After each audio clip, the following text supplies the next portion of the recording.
Nicola, this is quite concerning research. Just tell us some more about this study, if you can.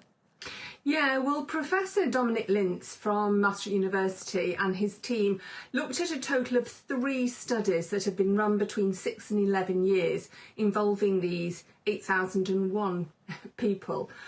There were men and women. Now, one of the downsides is that they were older. They were aged, average age of 64 in one of the studies, 77 and 83.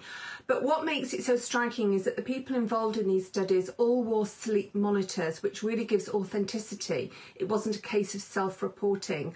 And as you just said there, Kamali, what they found is that particularly for women, those who had what they call unconscious wakefulness episodes during the night, so it's not they're fully awake but they're aroused, if they had more of them and if they lasted for longer, it really did double the risk of them getting cardiovascular disease and dying from heart disease of this type, which, as you say, is quite shocking.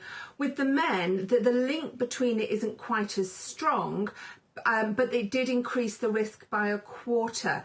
So this is definitely something that Professor Lintz and his team said needs looking at. So, you know, what exactly is this unconscious wakefulness? It's when people, or basically it's triggered by things such as noise pollution, such as aircraft noise. I can tell you it happened to me with a helicopter hovering overhead last night. Also light, and temperature changes as well. So perhaps if your partner takes some of the bedclothes off you or something like that. And also sleep apnea. Now, this is something that a lot of research is into at the moment. It's when you effectively stop breathing for a few seconds.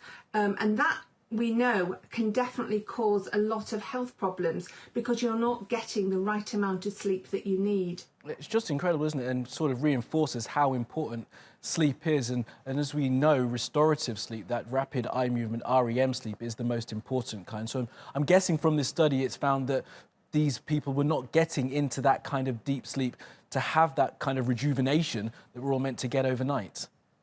That's certainly something that they want to look into. I mean, a lot of research is going on into the impact that sleep has. It's been known for a long time that sleep deprivation is bad for your health. You know, we hear the average we should have is between 7 to 9 hours of sleep a night. A lot of people would say they would be lucky to have that. We've had here in the UK former Prime Ministers, particularly Margaret Thatcher and Winston Churchill, saying that they survived on 4 hours sleep a night, but we later found out that they also had naps.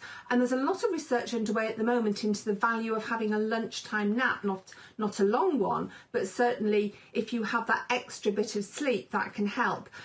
And I, ironically, on Sunday was in a yoga workshop, and one of the things that we were discussing was this REM and how if you can't go back to sleep, by simply closing your eyes and moving them from left to right repetitively, as happens in an REM sleep, that can help people go back to sleep.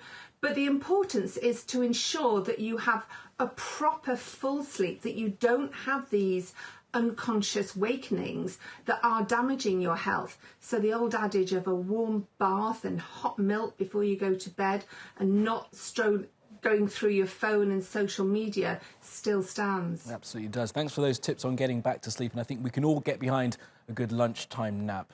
Nicola Hill there, thanks very much.